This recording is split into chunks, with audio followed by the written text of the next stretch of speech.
Tonight on CBC Vancouver News.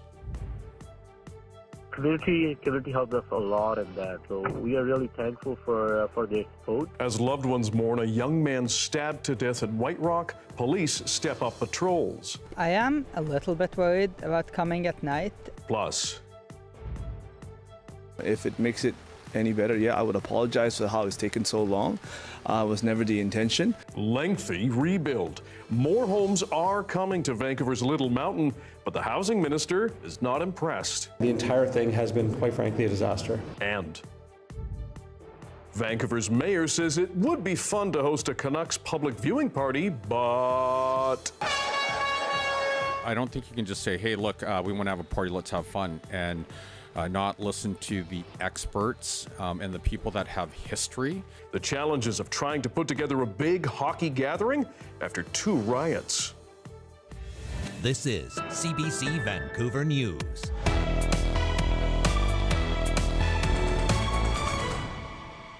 Hello, I'm Dan Burritt. Thanks for joining us. The family of a man stabbed to death in White Rock claims police left them waiting for hours to find out more details of his killing.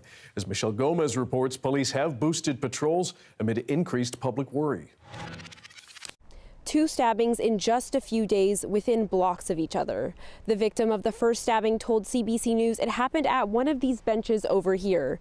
And the second stabbing, which was fatal, happened a few blocks in that direction. 27-year-old Kulwinder Sohi is described by his friends and family as an easygoing, friendly guy. Sohi's cousin Kulwinder Singh says his family is in shock after he was killed Tuesday evening and are questioning why it took police until the next day to provide information to the family. He agreed to speak with the CBC by phone.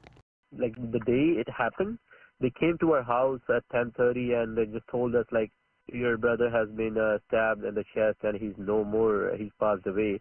And after that, they gave us no information. Like it's been 12 hours after that. We were approaching everyone, right? Every RCMP, White Rock Hospital, everywhere. Sohi's brother started an online fundraiser to help cover the costs of bringing his body back to India, where his parents reside. In less than a day, it raised more than $50,000. Community helped us a lot in that, so we are really thankful for their support. We really want to thank the community for that. A police car could be seen roaming the area Thursday afternoon. Police say they've bumped up patrols in the area. The attacks have shaken the community. I am a little bit worried about coming at night, especially I come here to walk my dog a lot. When we think of Canada, we think of it as like a very welcoming country and with like some of the kindest people. So it definitely paints a picture for those people too, like people that are, possibly thinking about immigrating here. Police described the suspect in the homicide as a black male, 5'11", wearing a hat and a gray hoodie, an almost identical description to the suspect in the earlier attack. It's very, very concerning. I can tell you that police are throwing a significant amount of resources at this. They are confident that they will catch the individual. The victims were both South Asian men in their 20s and both newcomers to Canada. Police say investigators are working to determine if the attacks were racially motivated. Michelle Gomez, CBC News, White Rock. Police say 2 people have been killed in a fiery crash near Clearwater, about 130 kilometers north of Kamloops. Mounties say they responded to a head-on crash between a semi-truck and a CN rail pickup on Highway 5 just after midnight Tuesday. They say the passenger of the semi and the driver of the CN truck were both killed, while the other driver and another passenger in the CN truck are in stable but critical condition. It's not yet clear what caused that crash. Rising costs mean more and more people are turning to food banks in BC and beyond. But even they are in need. Governments provide money for them, but access to cash in BC means a food bank has to belong to the umbrella organization Food Banks BC. And to be a member, agencies have to apply for and meet several requirements. As Belle Puri tells us, it's proving frustrating for at least one independent food bank. The basic rule of economics couldn't be more clear than at a food bank. The ACTA is for 2 months, so you can go ahead and pack it up. There is demand. It's around 7 months, and we don't have a job, so that's why it helps us because we obviously need to eat something. And there is supply. Supply means like a donation. it is down by more than 60% now. In 18 months, Guru Nanak Food Bank's clientele has more than doubled. This is the toughest time ever we've seen. Recipient is on the higher number ever, and the donation is on the lower number ever. It's an increasingly tight situation for food banks. Competition for funding is very, very fierce, right? There's just not a lot going around. Last year, the BC government announced a multi-million-dollar investment in food security. $15 million of it is earmarked for food banks. That kind of government money is distributed by Food Banks BC. It's a provincial association with a network of 107 food banks. Guru Nanak Food Bank is not one of them. The two organizations have had conversations since the food bank expressed interest in membership, but nothing has been formalized. My understanding is that Food Banks BC offered Guru Nanak $30,000, which they turned down. I'm trying to understand why that would be. Full network membership, as opposed to one-time funding, includes access to funds that come through third-party campaigns. Those funds are expected to be used not just in the direct support of the agency and the clients that they're serving, but they're to support the communities that they are operating in as well. Food Banks BC now says it's in the midst of a thorough review of its membership model. What we're aiming to do is create a more collaborative and stronger network of agencies where resources can be leveraged more effectively, so that we're not diluting the funds that are available. Guru Nanak Food Bank is known for meeting a diverse need. Guru Nanak Food Bank have more than 18,000 recipients in the food bank, so means we need a lot of help. The independent food bank operates in North Delta, Abbotsford and Surrey solely on community donations. Good luck. Yeah, thank you. If funds dry up, so may the service it offers. Belle Puri, CBC News, Delta. More than 15 years after a private developer bought the social housing site, the very slow rebuild continues at Vancouver's Little Mountain. In 2009, the social housing project was torn down after a developer promised to revitalize it. But since then, the badly needed homes have been very slow to arrive. As Liam Britton reports, critics are tired of waiting. On the surface, a typical groundbreaking, but you don't have to dig deep to realize this day has been a long time coming. What we can do is just focus on moving ahead as quickly as possible. For a decade and a half, the Little Mountain site has been nearly empty. Once the site of over 200 social housing units, it was sold to developer Holborn in 2008 to replace that housing, add amenities, and build for-profit market housing. But since over 700 residents were kicked out, only 53 social housing units have been built. I feel bad about the whole situation. If it makes it any better, yeah, I would apologize for how it's taken so long. It was never the intention. Today's groundbreaking was for another 48 affordable rental units. The mayor noting getting even this in the pipeline has been a process.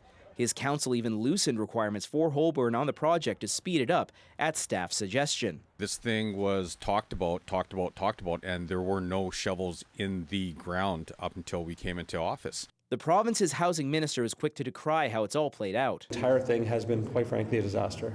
He stressed it was the BC Liberals who sold the site to Holborn, not the NDP. The government at the time should never have sold private lands or given private lands to a developer with no real conditions about timelines, no conditions about paying interest back. The Liberals, now BC United, say Premier David Eby has added to project complexity, rejigging the deal with Holborn. He made it very clear he was moving forward and getting this project rolling and housing would be built.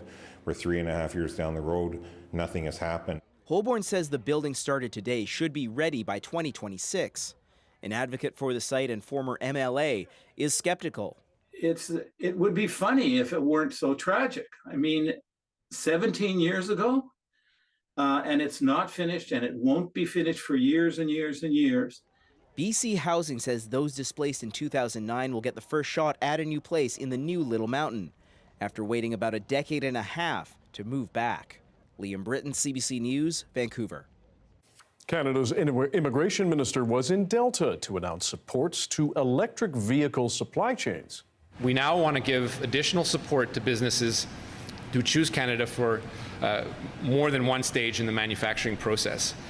In Budget 2024, we'll introduce a new 10% electric vehicle supply chain investment tax credit. Last year, the federal government announced a 30% tax credit for factories producing electric car parts. Now, Ottawa is proposing a 10% tax credit on the cost of building used in 3 key areas of the EV supply chain: assembly, battery production, and cathode active material production. Miller says the electric vehicle supply chain is set to cost $80 million over the next 5 years. Vancouver's mayor says he would like to organize a public viewing party as the Canucks make a playoff run. But Ken Sim says a troubling precedent needs to be addressed first. More now from Chad Pawson. Can a huge crowd safely gather outside in Vancouver to watch hockey? It's a loaded question being posed by the city's mayor, one who campaigned on shedding Vancouver's no-fun reputation. Can we pull something off? Absolutely. Are we going to do our work? Absolutely. We're not just going to say, hey, let's throw a party. This time will be different. Looking back on 2011 tempers Ken Sim's enthusiasm. 100,000 people were in downtown to watch a Game 7 then. A Canucks loss resulted in chaos, violence, and property damage. It's a dark legacy for the city. I was in high school. I was actually in grade 10 or 11, I believe. And yeah, I was there with a couple friends. If they're trying to bring back the viewing parties, and if they're like new people here in Vancouver just trying to see the game, I mean, honestly, I just would say just watch it at home, honestly. Ken Sim is preaching safety and lessons learned from a 396-page report from 2011. That message is satisfying some. Would you have any reservations about coming down to view the Canucks, watch the Canucks game on the street? It would only entice me. Yeah. That sounds like fun. I think it's a fun community event as long as safety can be made a priority. And it's a blast, brings people together. If it happened, people learn to not behave badly. The organization representing Vancouver's downtown isn't planning anything, but it's heard from some of its 8,000 businesses that they do want to do something as long as it can be done safely. When people come downtown and they're here to celebrate, there's a big economic impact for our businesses. But that big impact in 2011 went wrong. Now, police, city council, the Canucks, others are currently in discussions over a possible event, but those can take months to organize. So anything official may ultimately depend on the Canucks going on a deep playoff run. Chad Pawson, CBC News, Vancouver.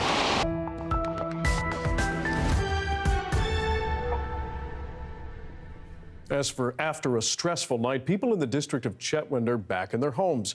Dozens had been evacuated because of a rapidly growing wildfire south of the community. A major northern highway closed overnight because of that fire, but it is now partially reopened. We spoke with the CBC's Betsy Trumpeter in Prince George earlier today. Betsy, thanks for joining us. What's the fire situation right now? We know there was rain overnight and there's been some growth in the fire, but it's not moving towards Chetwynd. So that meant that people from 2 rural subdivisions were allowed to go home again today. It's been an emotional time. Here's the chair of the regional district, Brad Sperling. We're immensely relieved that all our residents were able to return home today. It's a very stressful time for them. Yeah, a really stressful time. We spoke to a woman who was downtown shopping in Chetwynd yesterday. She was several kilometers from the fire, but she said she could hear choppers, she could see flames and smoke. So a lot of concerns. Steve McLean is the CAO of the district of Chetwynd, and he is a few kilometers from the fire. Last night, he could see it through his front window. We are really dry. It was really windy, and the fire was really worrisome.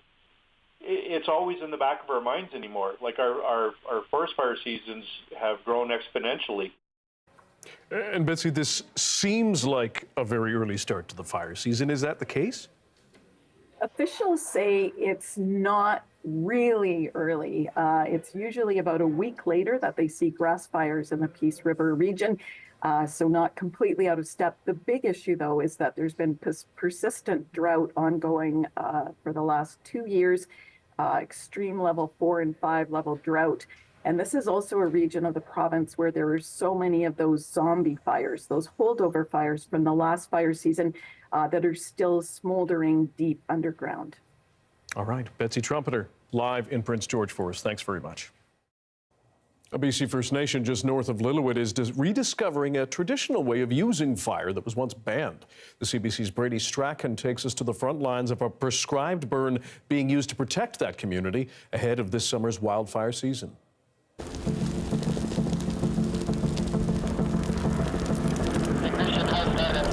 This is just the final turn on protecting the reserve, helping nature out like we used to back in the day.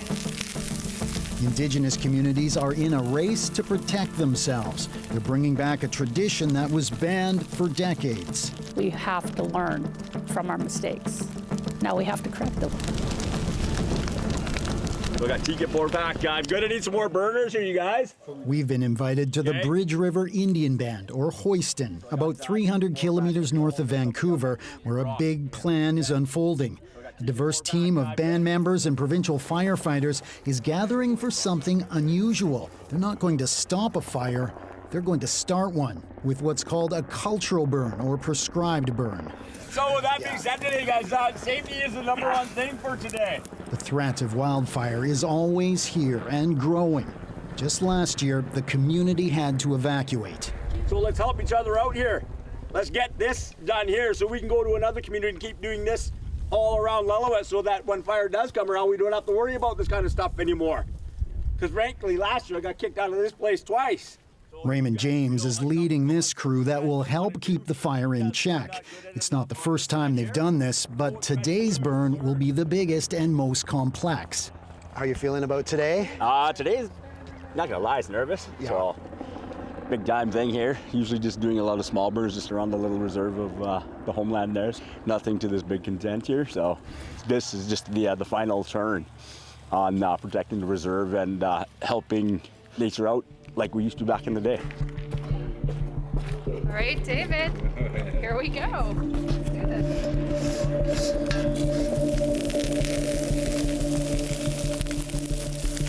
Today's conditions are perfect for a burn. The right temperature, winds, and humidity.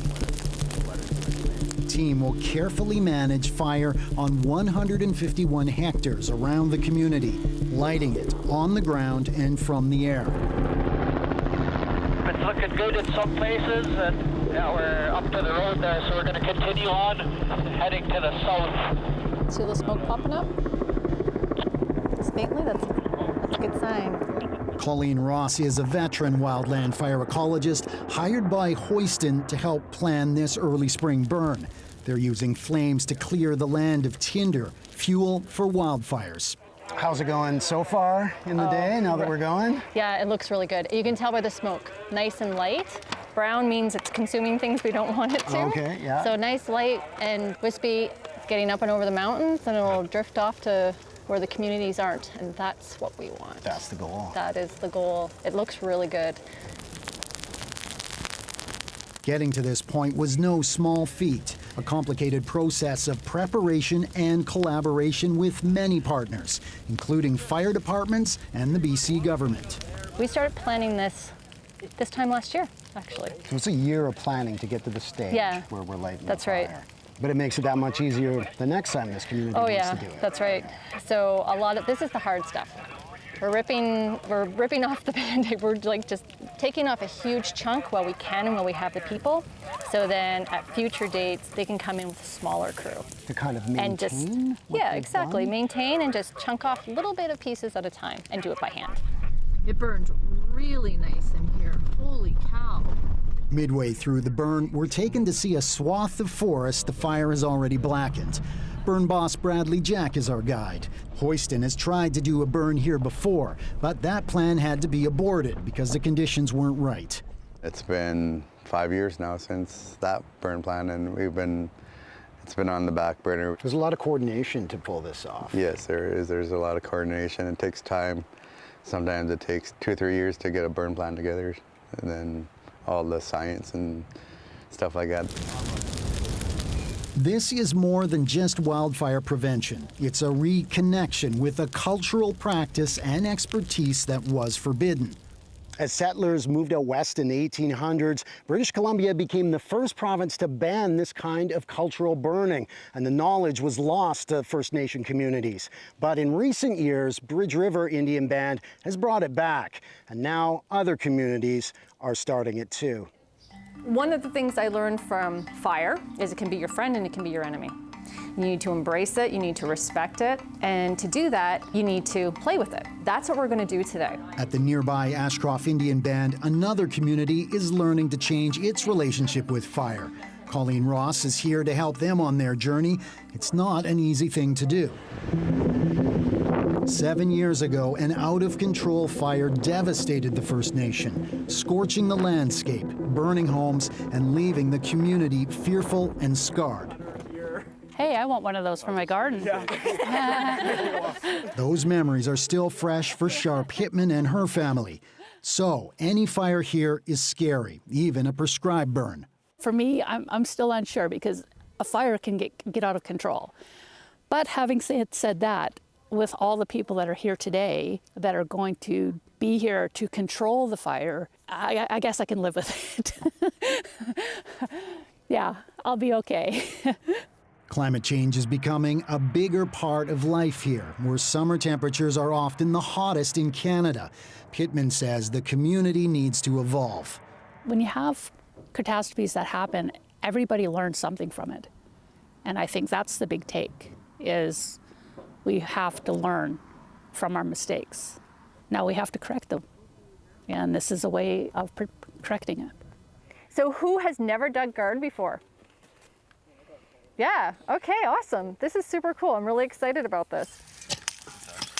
This community is starting fresh on prescribed burning. Today, they're learning the basics, like how to dig a fire guard, stripping down the land to the soil to stop fire from spreading. When we're handling drip torches, big thing is wearing sleeves down, obviously, leather gloves on. Even starting a burn using these drip torches is new to everyone here,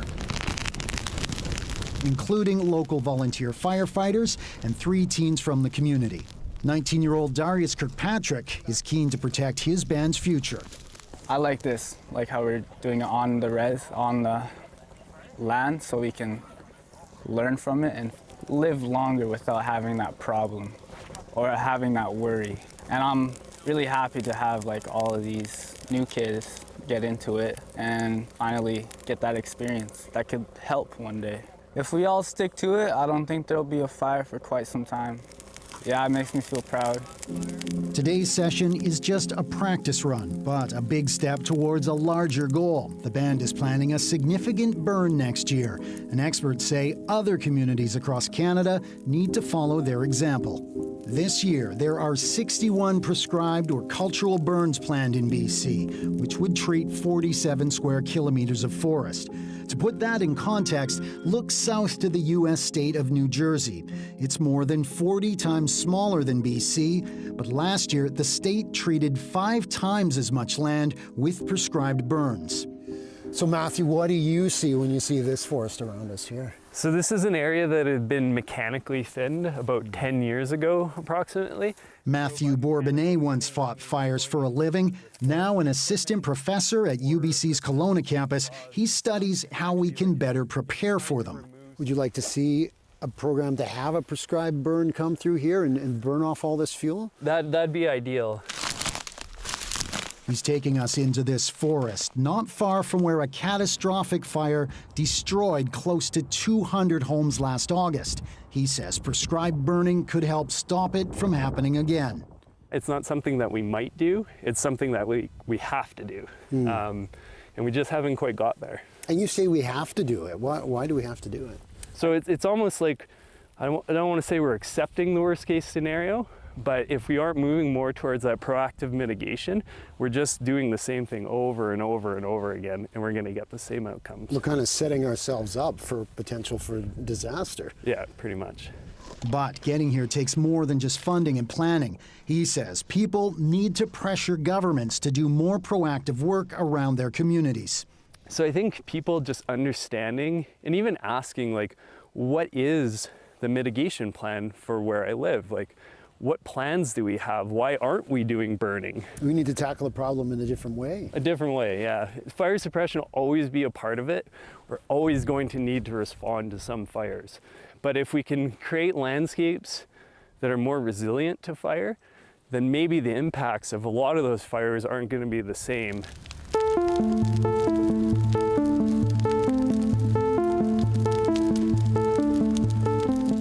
Back in Hoyston, the flames are now right behind homes, but under the careful control of the team.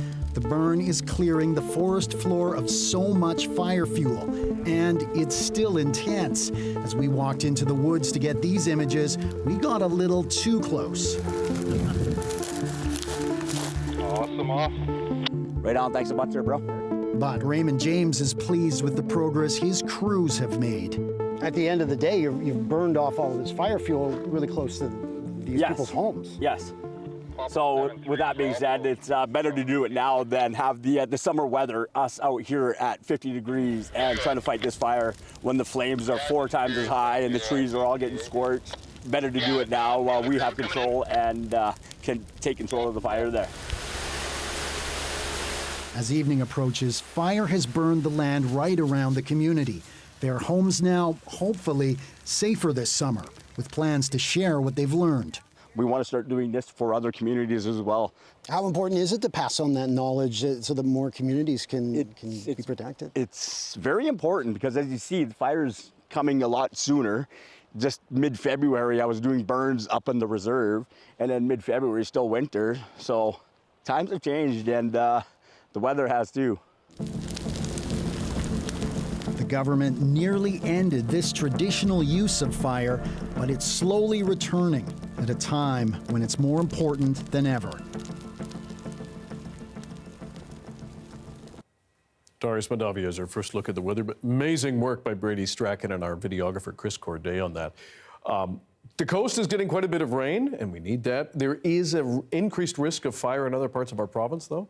Yes, that's right. We are struggling with fires in some places in the province, especially in the Peace. So I think we should start there. Here you can see one of the few places where fire risk is not lowering, at least. We can see parts of the northwest trending towards getting lower fire danger. It might be pretty short-lived because they are drying out now. We have a ridge of high pressure building into the north. But you can see, especially in places like the Peace, we're still seeing that relatively high fire danger, especially this early in the year. Generally speaking, the next few days is going to be sunnier and warmer in this region, so we may see fire danger come back up. But some relief is expected early next week, as we're expecting to see some proper rain and snow in that area by around Monday. So a little bit of good news there.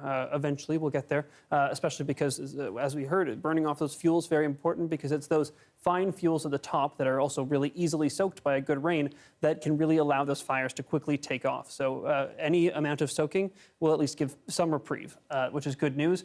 In terms of the satellite and radar, you're right, Dan, we are getting plenty of rain here on the coast. Some of that breaking into parts of the interior. We're getting some higher elevation snow, but mostly some rain in the valleys. If we zoom in to the south coast, you can see more clearly as that rain rolled in. And I wouldn't expect anything but rain over the next 24 hours or so here in Vancouver or really across much of the south coast. Okay, we'll check in later. Darius, thanks very much. Thank you. After the break, we look back at the legacy of Greenpeace and how the once small local group protesting U.S. nuclear testing became a global multinational. Stick around.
It is Throwback Thursday, where we dive into our vast CBC archives.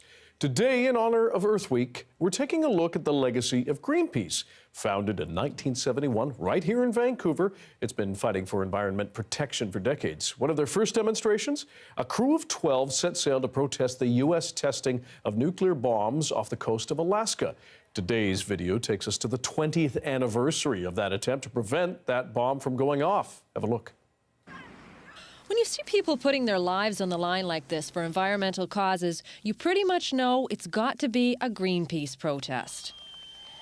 It was 20 years ago when Greenpeace first sailed on a passage of protest. 12 Canadians on a halibut trawler first set out to stop underground nuclear testing off Alaska. The year was 1971. The voyage was such a success that within a year the nuclear testing zone was closed and Greenpeace was officially established. Over the past 2 decades, it's become an internationally known environmental group, a success partly because of their tactics. Over the years, Greenpeace has perfected the media protest. They call it well-publicized, nonviolent, direct action. Today, the environmental group is in 26 countries. 5 million people belong. But it all started right here, in a little house on the west side of Vancouver. It was really exciting. Especially, they gave me a feeling that one person really can do something. You feel very proud today? Yeah. Yes, proud and also very tearful. And I'm also really choked up because, well, I would have liked my husband to have been here to see this. Yeah. But I always think, well, maybe somewhere he knows. It was Dorothy Stowe's husband, Irving, along with Jim and Marie Boland, who first set sail on the original protest. It seemed only fitting that they would participate in this 20th anniversary of Greenpeace in the very harbor they first sailed out of. It just appeals to something very basic in people, their fear of their world being destroyed. And I think everyone has that feeling, probably even in the headquarters of Macmillan Bloedel, but they'll never admit to it. But Greenpeace itself has become a large corporation. Some people say its very size is obscuring its grassroots origins, and it lacks the effect it had in the past. Thank goodness somebody's doing it. How can it get too big if the whole world becomes concerned about the environment and takes action? Then things are going to change for the better. And the world hasn't changed its size, but there are more of us, and until we change the way we live and the things we're doing, Greenpeace is going to be needed. It would be nice if it weren't. Deborah Goebel, CBC News, North Vancouver. We're now joined by Keith Stewart from Toronto. He's the Senior Energy Strategist with Greenpeace Canada. Keith, thanks for joining us. The early beginnings of Greenpeace were quite radical, if we could say perhaps for the time. Yeah. How and why has that changed, do you think? Well, I think part of what we're trying to, in the 1970s, they were really trying to raise awareness of problems that people weren't aware of. And now I think we have more awareness of the problems, but the solutions are tougher. And so it's trying to push those solutions and trying to get a sense of what are the systems underlying them. But we're not, like one of my colleagues got arrested in Ottawa today for setting up a plastics factory outside of the international negotiations of the plastics treaty. In the last 2 months, I've been arrested in Chrystia Freeland's office calling for action on climate change, and I got literally thrown out of an Axe the Tax conservative rally for holding up a sign saying act on climate change now. So, we're still out there, but there's, I think, a bigger emphasis on focusing on the solutions now and not just the problems, although we still can't ignore those. Now there is mention in the story we showed from 1991 about how Greenpeace was once small, grassroots, started in a basement. It's gone international. Even then, in 91, there was talk of concerns that it may have become too big, too corporate. Has that hindered Greenpeace's ability to have the same impact perhaps it once had, do you think? Well, before I joined Greenpeace, I actually had the same questions. And I actually went out for beer with Bob Hunter, one of the founders, journalist, formerly in Vancouver and then Toronto. And his point was like, well, Greenpeace, it was small when we started, but we're facing the biggest, baddest corporations on the planet. So we also had to be big and global. And Greenpeace is in 40 countries around the world today. We're pretty much everywhere. But I would also point out that, the Greenpeace Canada budget is 1/3 of what the Suncor CEO got paid last year. So, you know, we're big by environmental group standards, but, you know, like when an oil executive makes 3 times as much as Greenpeace does in the country, I think it's a David and Goliath thing still going. Very different organizations, fair to point out. What do you hope for in the future, and how do you see people either getting involved or changing the ways they are involved in the environmental movement? So I think, you know, when we started, it was, you know, the concern was nuclear war, then a lot of stuff on forestry and toxics, and we're still working on those things. But I think the big concern right now is the climate and biodiversity crises, which really bring all that together. And I mean, the climate crisis that I've been working on the last 30 years, I mean, it's so big, it can be really daunting to think about what you can evolve. But I think the flip side of that is there's something that everyone can do to make a difference. And I think for the viewers, I just find the thing that you are good at, that you enjoy doing, that is going to help make this world a better place. If you want to come with us and come to protests, if you want to help make art to bring along to those events, if you want to just do things in your own life, find that thing that you're good at, that you enjoy, and that's making the world a better place, and, you know, double down on that. Keith Stewart, Senior Energy Strategist with Greenpeace. We appreciate your time and your perspective. Thanks for joining us. Thanks so much for having me. This was fun. A legendary voice of hockey has died. Remembering the golden pipes and quick turns of phrase from Bob Cole that created the game soundtrack. That's next.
Princess Anne and her husband, Vice Admiral Sir Tim Lawrence, are scheduled to visit BC next week. King Charles' sister will attend a series of events and spend most of her time on Vancouver Island. Her itinerary includes the commissioning ceremony for the HMCS Max Bernays, followed by an overnight sail to Esquimalt. The Princess is also expected to meet with BC's Lieutenant Governor, Janet Austin. She'll be in BC for 3 days, starting May 3rd. Legendary hockey broadcaster Bob Cole has died. He was the Hockey Night in Canada play-by-play voice for countless games for half a century. He called his last one a Toronto-Montreal dust-up 5 years ago. Peter Cowan takes a look back at Cole's remarkable career. Henderson going in, he scores! Bob Cole was there for all the big moments, the wins, the losses, bringing his excitement for hockey and his catchphrases, like during the 1991 Stanley Cup Final.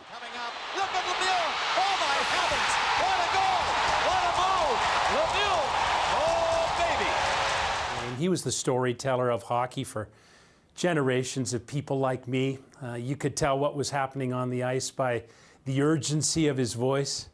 You could kind of close your eyes and you knew what hockey was all about when you heard Bob speak. Bob Cole got a start in Newfoundland calling regional games. In the 1960s, he was behind the mic for his first NHL game on CBC Radio.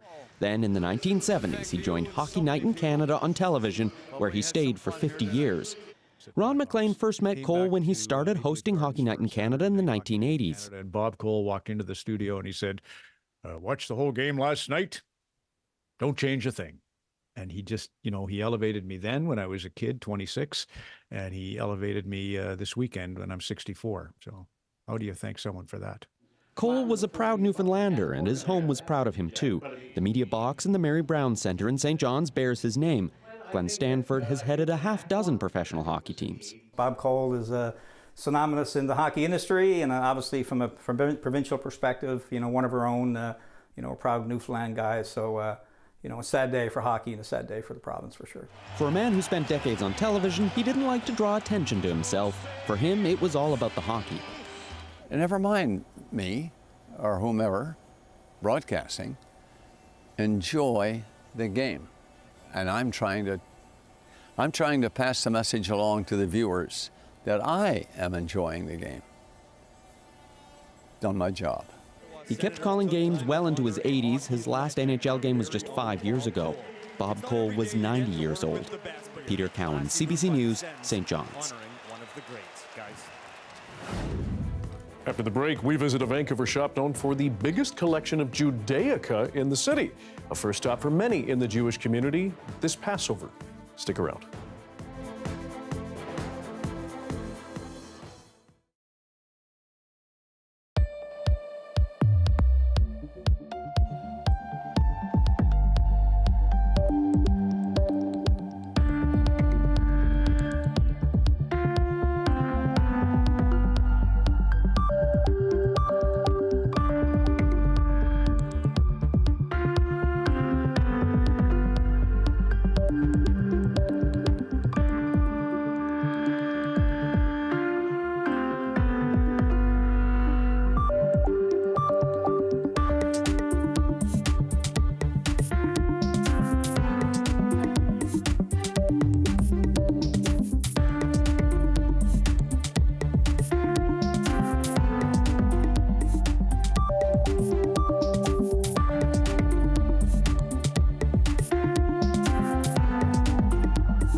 This week, Jewish people around the world are celebrating Passover. For many in Metro Vancouver, a visit to the Olive and Wild shop might be in order. It began as a decor store, but things have changed over the years. The CBC's Lisa Christensen's dropped by earlier this week. A holiday that we've been doing for over 3,000 years, and we'll continue to do it. Well, Judaica is typically what people would purchase for the holidays, which we're right now celebrating, which is Pesach. It's a very important holiday, and Judaica could be for the Pesach, or for Hanukkah, or for when a boy has his bar mitzvah, a girl has a bat mitzvah, or for a wedding. So typically people would like to give something in the Judaic category as gifting for those occasions.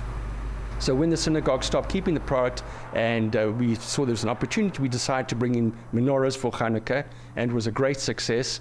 So as the time evolved, we expanded the collection. People say we need this, we need that, and we just added to the collection. So it's become, over the last 7 years now, probably the go-to store here in Vancouver and Western Canada for Judaica, for the community. So over in this case, we carry a good selection of mezuzot, which are mezuzahs, which all Jewish people typically and traditionally will put on the front door of their home and many other doors within the home, and they insert a scroll from the Bible to bless their home. And so what will you be doing this week? What does your week look like? Well, it's a normal week. There's no real difference other than we sit down for 2 nights and we have the Seder table, which is the first night, which is last night. Tonight is the second night, and we go through the Haggadah, and we eat matzah for 7 days. And what about over in this case? This is magnificent. In this case, we have year-round, for example, Hanukkah, it takes place over a similar period to Christmas, but we find people are buying menorahs and Hanukkah for gifting, for a wedding, for an engagement, for a bat mitzvah. So we have various different ones, as well as Kiddush cups. This is a, Michael Ray Kiddush cup. Well, you can't really see all the detailing, eh? This is the Jerusalem gates. Right. Oh, I see.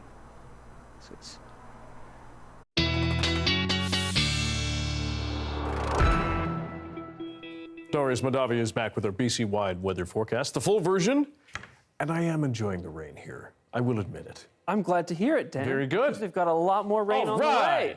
And we need it. This isn't just the West Coast boy talking. No. I think everybody can be happy for the rain a little bit. And really, there's some rain spreading across the province by early next week, so everybody gets a little taste. For the most part, may miss the Thompson and the Caribou. We'll have a better idea of that as we get probably into the weekend, but maybe tomorrow we'll have a better idea. But for now, we'll start with the South Coast. We're going to see the pretty heavy rain in some places that we're seeing now going to continue to move in. By tomorrow morning, we should have gotten anywhere from probably 20 to 40 millimeters of rain for some places in Metro Vancouver. So a pretty good downfall coming. Now you're going to continue to see downfall. Rain's not going anywhere. We're going to continue to see this move in. Some breaks in the rain, but not many breaks in the clouds. Tomorrow, sort of late afternoon into early evening, we may see actually a break in the clouds for a little bit of sunshine. So just to end off our Friday, which is will be nice, a little bit of change tomorrow. But Saturday, easily we see that rain return, going to continue right into Sunday. So there will be breaks in it. It's more rainy periods or showery periods, but it's going to be a decent amount of rain over the next few days. Monday is also looking drier, although this model doesn't quite reach out that far. So let's zoom out to the rest of the province and we can take a look at, we'll use this higher definition model to start. You can see that coming in. Some things breaking into the southern interior, which we saw today as well. Some of it making its way up the coast, but after this, once we get into Sunday, we can't use this model anymore. Let's switch to the less high-res one, which shows a lot more activity, but you'll notice a little bit more coming up to the more northern parts of the province, the Peace, where they can really use some rain. So a little bit of good news there. That's going to continue to roll in into Monday and then probably into Tuesday as well, and then we might start to dry up a little bit. But again, it's too soon to say for sure what exactly is going to pan out, but it's a good sign at least. In terms of temperatures, they're staying relatively constant on the coast, bouncing between 10 and 14 degrees. In the interior, also fairly consistent, coming up in the Peace for now. But again, as that rain comes in Monday, we'll see those temperatures fall again. So don't worry if it looks like it's going to be staying warm for a while in the north. There is an end in sight. Again, some thunderstorm activity possible in some parts of the southern interior, but generally most of the activity is here on the south coast tomorrow. And you can see that in our 5-day forecast. We've got lots of rain on the way. And again, now we've got a little bit of sun in some places in the forecast. It's a good little mixture. Exactly. Nice graphics, by the way. Thank you. trail camera set up at just the right spot. A pair of bear cubs and their mom are emerging after a long winter's sleep. The story of an adorable discovery is next.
Hi, I'm Amy Bell, and here's what's in your CBC Vancouver inbox.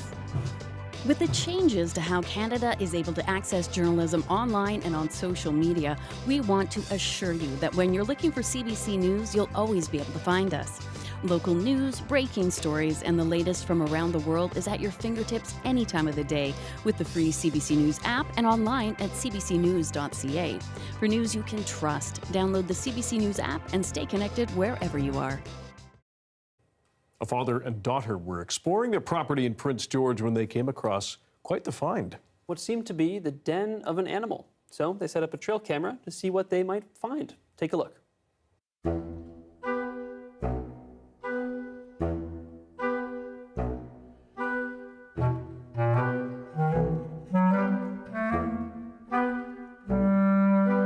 We were in the woods on our property with my daughter, and she just happened to run across that little hole in the ground. And I said, "Oh, that's weird." So I checked it out, and I saw the frozen up condensation, and immediately I saw, well, it has to be a den. And at the same time, my daughter and I heard the little whining noise in the den, and she said, oh, those must be cubs. And I set up a trail cam immediately after, just to see what's going on. Over the course of the winter, we had a wolf checking out the den, which was really exciting. And then mid-March, March 19th, the mum left the den, which was super exciting, but we didn't know did the cubs survive or not, so we left the trail cam up. When we saw the sow emerging, she started showing behavior. She brought leaves back in the den to pat it. So we thought, wow, it could be. And on April 10th, the little cubs emerged at 3 o'clock in the afternoon, and by 8 o'clock in the evening, they left for good.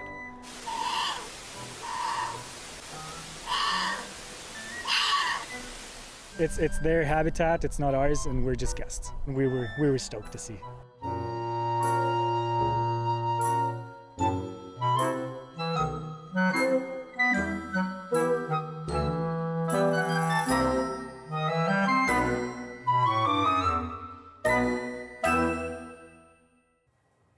This is so cute.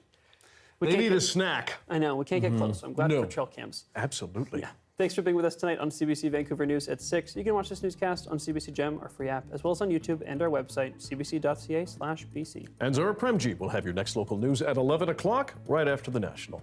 Good night.